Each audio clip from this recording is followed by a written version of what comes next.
Hello, my name is Dennis Sleet, and in today's video, I'm going to be showing you all the items you should want if you're going on an adventure, or if you start up a world and you feel like giving yourself a head start.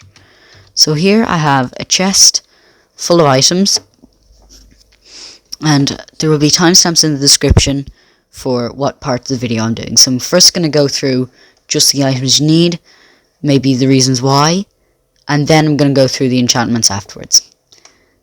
Okay, so first of all, you're going to want a trident. You can have a bow or a crossbow, but if you don't want a trident, I'd recommend a bow because crossbows aren't that great. You want maybe a totem of undying, a large amount of rockets, not just one. You want a netherite helmet, an elytra or an elytra, some leggings, and some boots, preferably all netherite. And you can have a chestplate if you want, but that means you'd have to get rid of one of these items, and they're all very useful. You also might want a shield, some enchanted golden apples. That might be difficult to get in survival mode, so you might just want normal golden apples. A sword, 2 pickaxes, I'll come to why in a minute. An axe, a shovel, a hoe.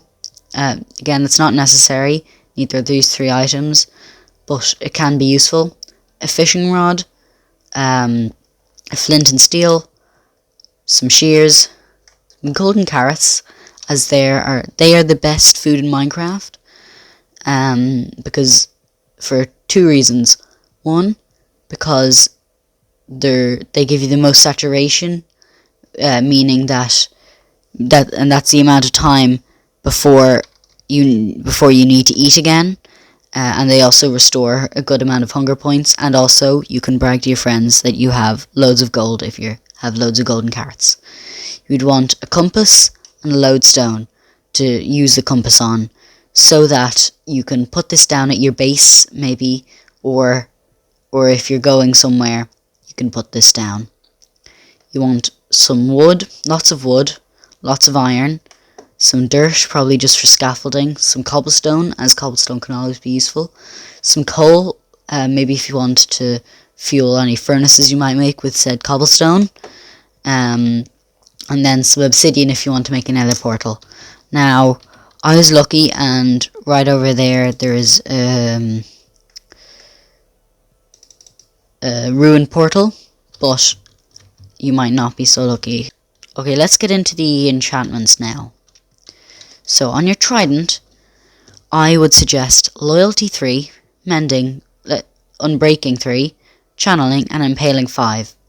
You can change the Loyalty and Channeling and swap them out with Riptide, but that means that you can only throw it if it's raining or you're in water, and that is useful for the elytra or elytra, but I would recommend Loyalty and Channeling instead.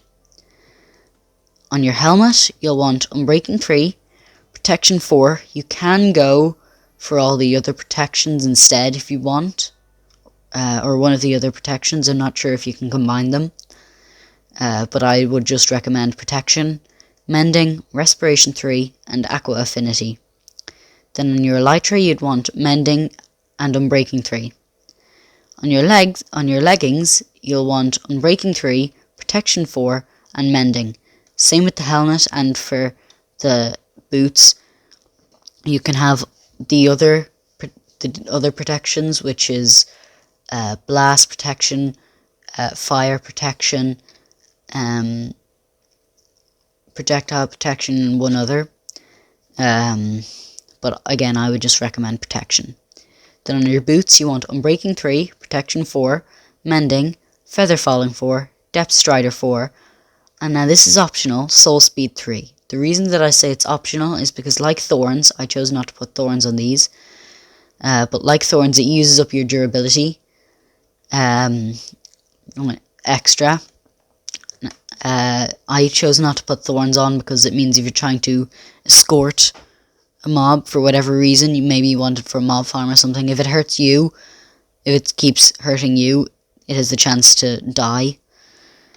Now, on your shield, you want Mending and Unbreaking 3. On your sword, Sweeping Edge, Mending, Unbreaking 3, Sharpness 5, and Looting 3. You can have Knockback and Fire Aspect, but I would recommend not, because on Fire Aspect on Java Edition, if something is on fire, it can set you on fire as well, like a zombie or something. But I don't know about on Bedrock, but you don't want to be set on fire by something you set on fire. And then Knockback, when you're trying to attack something, it's up close, it can be annoying if it keeps flying back. Then the reason you want 2 pickaxes is one with Fortune 3, Unbreaking 3, Mending and Efficiency 5, and the other with the same enchantments, but Silk Touch instead of Fortune 3. Then you want an axe with Unbreaking 3, Mending, Efficiency 5, Silk Touch, and Smite 5.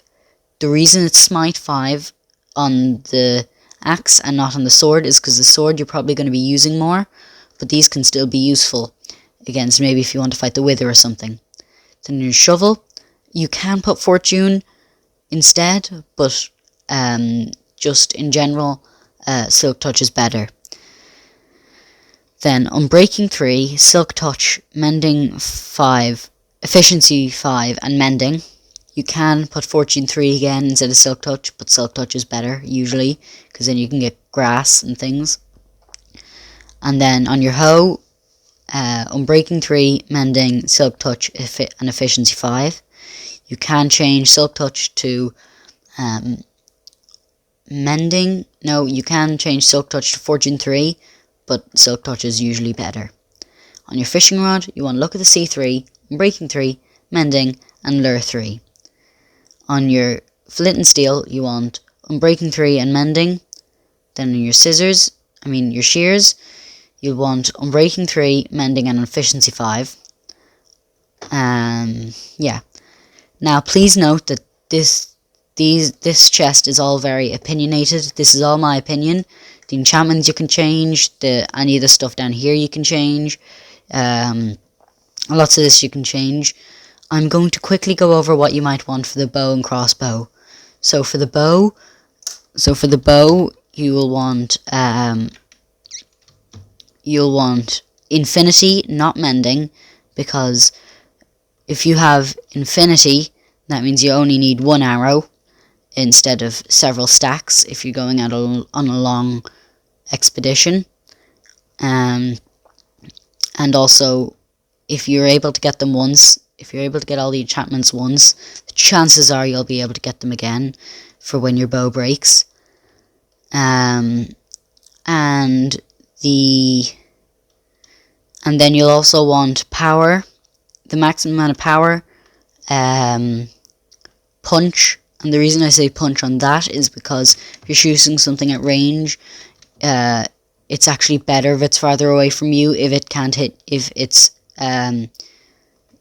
it's shorthand combat like a zombie or a wither skeleton or a creeper. You'll want that as far away from you as possible. You also might want flame, because again it's unlikely it's gonna manage to come up to you and hit you if it's being knocked back. Also, as well as this, you might want a bed. And then crossbow is just all the enchantments you can have on a crossbow. You can't have infinity. But I would pick piercing over multi-shot. Partially because that doesn't use up multiple arrows, and also because you can get an achievement for it. Whereas, as far as I'm aware, in 1.16.3 you cannot get any achievements for multi-shot. You can't get any advancements by using multi-shot. So I'm going to quickly go through how to get some of the materials that might be a bit more difficult to get. So the lodestone, you'll need 1 netherite ingot, and then multiple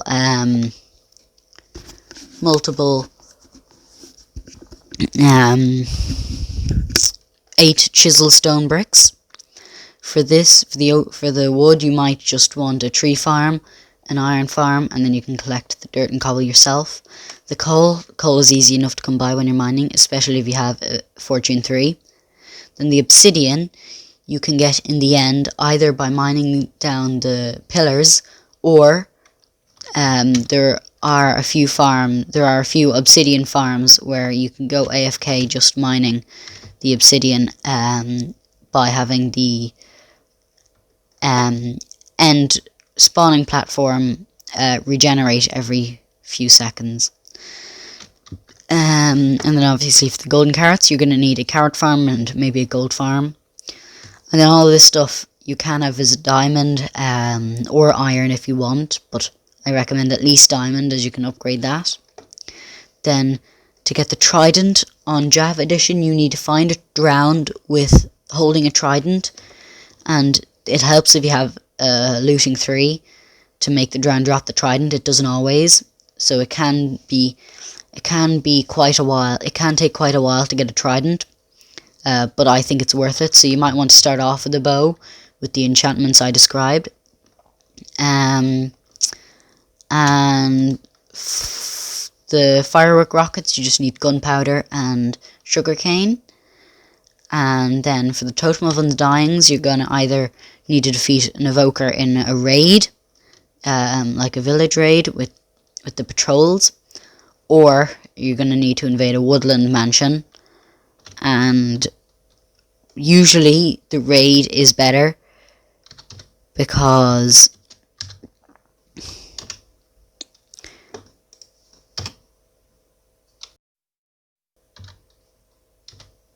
woodland mansions can be very far away.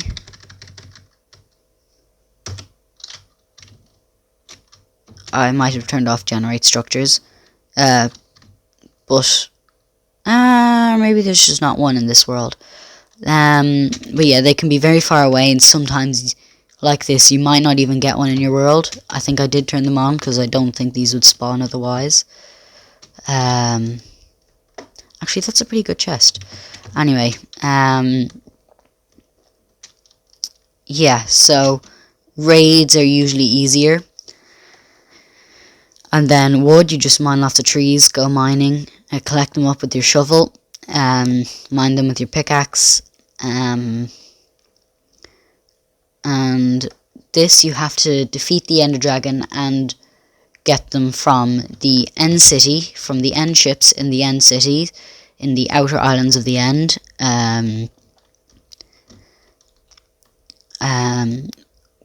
And some people, here's actually a fun fact, some people think that it's really rare for an End City to have a ship, but there's actually an 80% chance that they're going to have a ship, because most of them spawn with a bridge, which is kind of the thing leading up to them. And then most of the ones that spawn with bridges also spawn the ships. But that's it for today's video. I hope you all enjoyed. And like I said, there will be timestamps in the description if you want to find a certain point in the video. So if you want to skip straight to enchantments. But I hope you all enjoyed. And I will see you all later. Bye.